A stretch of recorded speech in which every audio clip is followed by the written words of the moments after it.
Hi, I'm Dr. Jon Endonino from Eastern Kentucky University. I'm an associate professor of anthropology, and we are in Daniel Boone National Forest for the third time excavating prehistoric rock shelters that have been negatively impacted by illegal digging. So we have an agreement with the U.S. Forest Service to investigate archaeological sites in order to help them manage and protect the resources within Daniel Boone National Forest, in this case in Jackson County. And the site that we're working at this year has been heavily impacted by illegal digging for at least the last 40 years, probably more. Now, when people dig into these rock shelters looking for arrowheads, it's much more destructive than they probably realize. In the course of digging for artifacts, looking for spear points and arrowheads, they're also digging through prehistoric midden deposits, which is the leftovers from meal after meal over thousands of years. They're discarding artifacts that they don't see a value in, like flint chips or broken food remains or other things like that, and broken pottery as well. And so the work that we're doing is documenting how intact or how disturbed this rock shelter is so that the Forest Service can better determine how to manage and protect this irreplaceable cultural resource. There can be impacts to the scientific integrity of a site if it is looted. Are there any legal ramifications to looting a site that individuals should be aware of? So in addition to the loss of information or data during the illegal digging process, there's still potential for information, but when you dig into an archaeological site and you don't do it in a controlled, careful fashion and record what you find and collect what you find in an organized, systemic way, that data is lost. Right. It's almost useless. It has limited usefulness, but it doesn't compare to the kind of interpretations and interpretation of activities that we can get by carefully documenting every level we excavate, keeping everything, documenting in photographs and measured scale drawings, all of the features, hards that we find.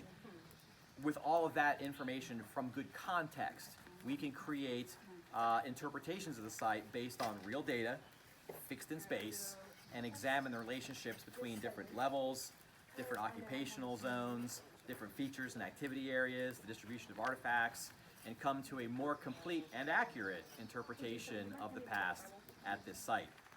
Now, when people dig up artifacts just looking for the artifacts themselves, there's a little bit of information there that is useful, but you lose more than you gain, and it can never be replaced.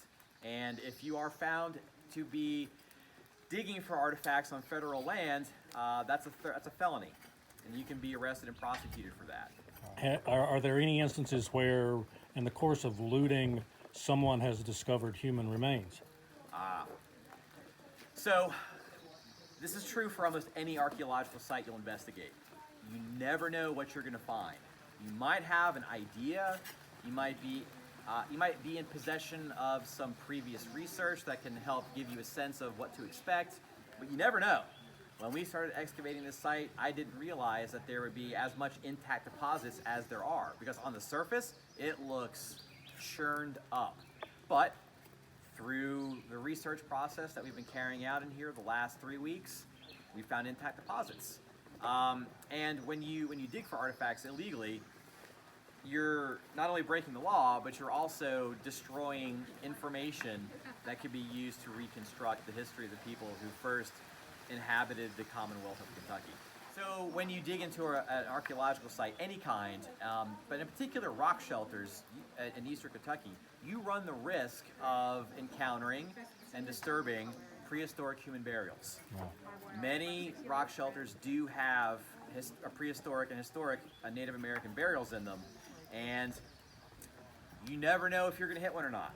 There's no formula to predict where it's going to be or how many there are going to be. So it is best, not only legally, but ethically, to not dig in rock shelters, because there's a chance that you could disturb the resting place of somebody's ancient ancestor. And I'm assuming that even if you are not on federal lands, if you disturb a gravesite, a Native American gravesite, there are other laws that may come to bear. Yes, If you accidentally disinter and disturb human remains from archaeological sites on private land, although it's not a crime archaeologically speaking, you are violating Kentucky's unmarked burials law. So there could be legal repercussions if you disturb human remains even off public lands on private property. So one of the most unusual, unexpected, and fascinating and exciting finds for the field school this summer were a set of turkey track petroglyphs carved into one of the sandstone boulders on the site. And it's been here the whole time. We've sat on it for lunch, had no idea it was here, and then Mary White from the US Forest Service started brushing off the boulders, and lo and behold, the tracks emerge from the dust and the sand. There are 4 of them, consisting of 3 turkey toes and a spur at the back, and they are oriented roughly north-south. So it's almost like the little turkey was making a beeline for Cincinnati or something, heading north. Could you use your finger and kind of point them out for folks? Here's the tracks. There's one set of 1, 2, 3 and a spur, 1, 2, 3 and a spur. This one's been a little disturbed, but there's 1, 2, 3 and a spur, and then 1, 2, 3 and a tiny little spur, all north-south. And what function do these petroglyphs serve, you think, for the folks that made them? What exactly the petroglyphs mean is uncertain. The folks who made them lived a long time ago, and we don't necessarily know what they thought about these, what they had intended for them. But we can say with confidence that there are turkey remains from the excavations at the site. And at the risk of just shamelessly speculating, maybe this is where they came to hunt turkeys. No, and she, I was talking to one of the girls, and got me, I don't know who she is, but like, funny, because